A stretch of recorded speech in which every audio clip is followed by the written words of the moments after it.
बिस्मिल्लाहिर्रहमानिर्रहीम। नाजरीन, आज की दो बड़ी खबरें इस वीडियो में डिस्कस की जाएंगी। एक तो हमारे प्राइम मिनिस्टर इमरान खान का दौरा अफ़गानिस्तान और उस दौरे के दौरान क्या बातें हुई, वो बातें आपके सामने लाई जाएंगी। और दूसरी जो अहम खबर है वो ये कि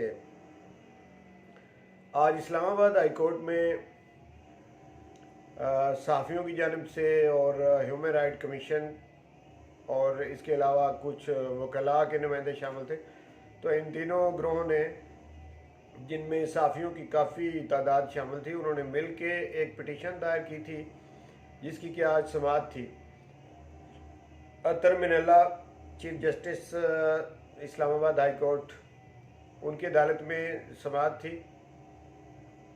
तो ये दो बड़ी खबरें जो हैं ये आपके सामने डिस्कस की जाएंगी इस वीडियो में।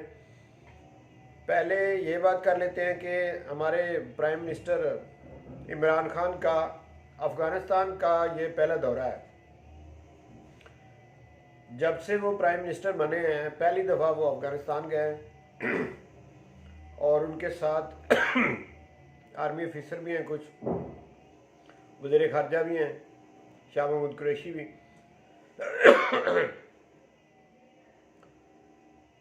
इमरान खान को वहाँ पे गार्ड ऑफ ऑनर पेश किया गया और बहुत ज़्यादा उनकी इज्जत की गई।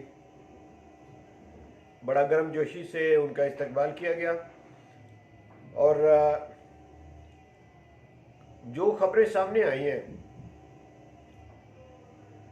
कि जो प्रेस कॉन्फ्रेंस में बातें जो की गई हैं, उनके अलावा जो ऑफ द रिकॉर्ड जो वहाँ पे बातचीत हुई है वो क्या बातें थी, तो पता ये चला है कि जब ये पिछले दिनों पाकिस्तान में हमारे DG ISPR general Babar Iftikhar ने और हमारे वज़ीर ख़ारजा शाह महमूद कुरैशी ने जो एक प्रेस कॉन्फ्रेंस की थी, जिसमें कि पाकिस्तान के अंदर दहशत गर्दी का जो जाल है ये किन लोगों ने बचाया, और उनके पूरे सबूत उस प्रेस कॉन्फ्रेंस में दुनिया के सामने उन्होंने रखे थे। और फिर एक किताबचे की शक्ल में जो कि बड़े ममालिक हैं उनके जो सफारत खाने हैं उनको भी दिए थे, जिसमें अक़वाम मुत्तहिदा के 5 बड़े मुल्क जो हैं, जिसमें रशिया है, जिसमें चाइना और फ्रांस है, अमेरिका है। तो ये जो बड़े ममालिक हैं इनके जो सफारत खाने हैं उनको भी वो दिए थे एक किताबचे की शक्ल में। वो सारे प्रूफ जो हैं, जिसमें पूरे डॉक्यूमेंट्री प्रूफ थे और जिसमें ऑडियो वीडियो प्रूफ भी थे, वो भी दिए गए। और वो ऐसे सबूत हैं कि उनका अभी तक इंडिया कोई प्रॉपर तरीके से जवाब नहीं दे सका। अफ़गानिस्तान ख़ास करके हमारा जो सूबा बलूचिस्तान है उसके अंदर जितनी दहशत गर्दी हुई और उसके पूरे प्रूफ जो थे वो जो पिछले दिनों प्रेस कॉन्फ्रेंस हुई है उसमें वो सामने लाए गए। और ये पाकिस्तान ने पहली दफ़ा ये ऐसे किया है और ये बहुत बड़ा स्टेप है पाकिस्तान की तरफ से कि पूरे सबूत जो हैं वो सामने लाए जाएं। और वही सबूत जो अफ़गानिस्तान में हमारे प्राइम मिनिस्टर का जो विज़िट हुआ है, तो वो सारे सबूत अफ़गान सदर अशरफ गनी की टेबल पर भी रखे गए हैं और उन्हें बताया गया है कि ये सबूत हैं कि अफ़गानिस्तान की सरजमीन पाकिस्तान के मुखालिफ इस्तेमाल होती रही है और दहशत गर्दी जो भी पाकिस्तान में हुई है, जिसमें पाकिस्तान का पिछले 20 सालों में जो नुकसान हुआ है वो कोई 80,000 के करीब पाकिस्तान में शहादतें हुई हैं। और इसके अलावा जो हमारा मुआशी तौर पे नुकसान हुआ है वो इसके अलावा है। तो ये दहशत गर्दी जो है ये जहाँ पाकिस्तान के अंदर से होती रही है, वहाँ ये अफ़गानिस्तान की सरजमीन भी इस्तेमाल होती रही है और उसके ये सबूत हैं। तो इस तरह की वो सारे सबूत अशरफ गनी की टेबल के ऊपर रखे गए। और नाजरीन, इमरान खान का जो स्टाइल है पाकिस्तान में, तो जब वो अपोजिशन के खिलाफ बोलते हैं तो वो ज़रा सख्त लहजा इख्तियार करते हैं, लेकिन जो डिप्लोमेटिक अंदाज है उनका कि जब भी वो बाहर किसी मुल्क के दौरे पर जाते हैं तो वो बड़े अच्छे अंदाज से वो गुफ्तगू करते हैं, दलाइल तो देते हैं लेकिन लहजा उनका धीमा होता है। लेकिन इस दफ़ा अफ़गानिस्तान में जो उन्होंने बात करते वक्त जो लहजा इख्तियार किया था वो बड़ा सख्त लहजा था। यानी यूँ कह लें कि अफ़गानिस्तान को उन्होंने जिस तरह बंदा वार्निंग देता है, इस अंदाज से उन्होंने अफ़गानिस्तान के सदर अशरफ गनी के साथ अपनी गुफ्तगू की है और उनके सामने वो सबूत भी रखे हैं। कहने का मतलब ये है कि अगर आइंदा भी आपने इंडिया को अपनी सरजमीन इस्तेमाल करने के लिए दी या आपकी तरफ से कुछ इसी किस्म की स्टेप और लिए गए तो फिर पाकिस्तान खुद मैदान में आके आपको अच्छे तरीके से संभाल लेगा। ये पाकिस्तान को ये करना आता है।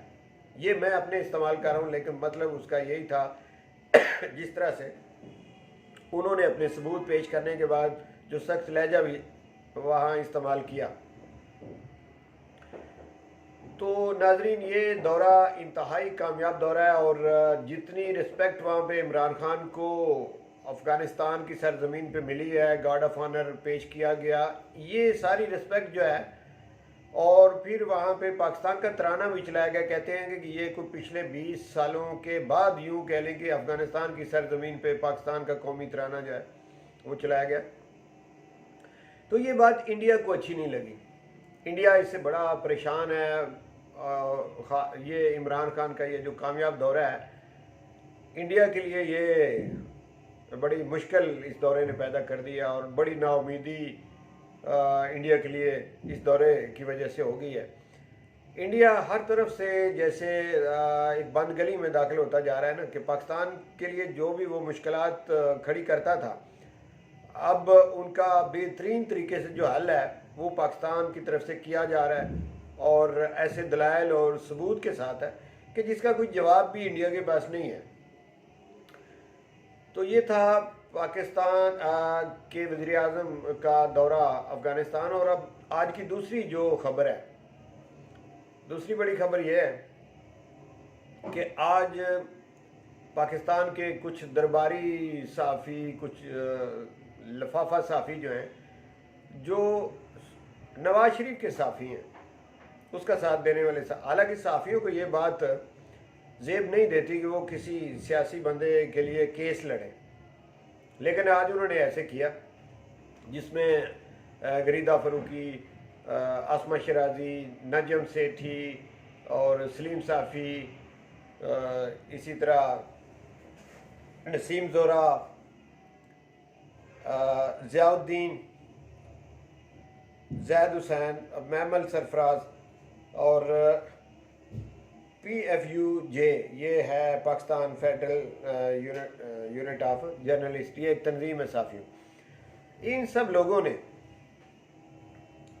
एक सुप्रीम इस्लामाबाद हाई कोर्ट में एक पिटीशन दायर की थी कि नवाज शरीफ को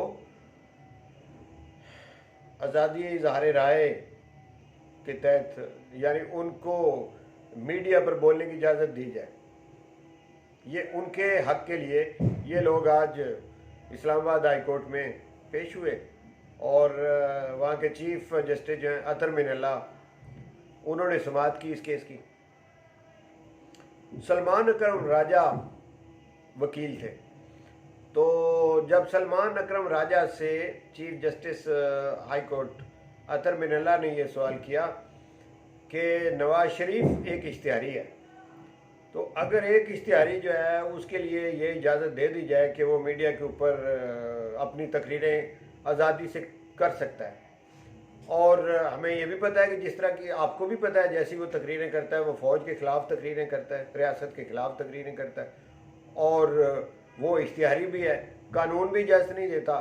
तो अगर हम आप लोग जो आए हो, आपके कहने पे उसको ये इजाज़त दे दें कि वो तकरीर कर सकता है, तो फिर तो जो दीगर इश्तिहारी लोग हैं उनके लिए भी रास्ता खुल जाएगा फिर उनको भी ये इख्तियार देना पड़ेगा।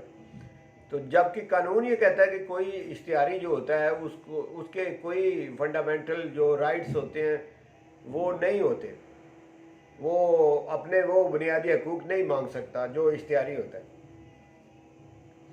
तो इस तरह वहाँ पे इन लोगों की शर्मिंदगी हुई, लेकिन फिर भी उन्होंने इसके लिए 16 दिसंबर की तारीख जो है वो अगली उनको तारीख दे दी है कि इस सिलसिले में आपकी बात जो है वो दोबारा भी सुनी जाएगी और आप अपने दलाइल दे सकते हैं। लेकिन इसमें कोई गुंजाइश, आज की अगर चीफ जस्टिस की बातें सुने तो इसमें कोई गुंजाइश नज़र नहीं आती। लेकिन इसके बावजूद ये जो दरबारी साफ़ी हैं इन्होंने अपना मुंह काला करवा लिया है कि ये वो चोर है और वो पाकिस्तान की फ़ौज के ख़िलाफ़ हर जगह पे अलान बोलता है। तो उसके लिए साफ़ी जो कहते हैं कि हमारी कोई पार्टी नहीं होती जर्नलिस्ट वो होता है जिसकी कोई पार्टी नहीं होती। तो ये तो अलान उसके साथ खड़े हो गए हैं और ये जो वक्त गुजर रहा है हर एक चीज़ जो है वो बेनकाब होती जा रही है, हर बंदा बेनकाब होता जा रहा है, जो मुल्क का गद्दार है वो बेनकाब होता जा रहा है। अब फ़ौज को गालियाँ देने वाला, फ़ौज के ख़िलाफ़ जो भी बंदा इस किस्म की ज़बान इस्तेमाल करता है, जो उसका साथ देता है वो भी उसी तरह का होता है। तो नाज़रीन, आज की ये 2 बड़ी खबरें थी जो मैंने आपके सामने रख दी हैं। तो बहुत शुक्रिया वीडियो सुनने का। पाकिस्तान पाइंदाबाद और पाक फ़ौज जिंदाबाद। बहुत शुक्रिया।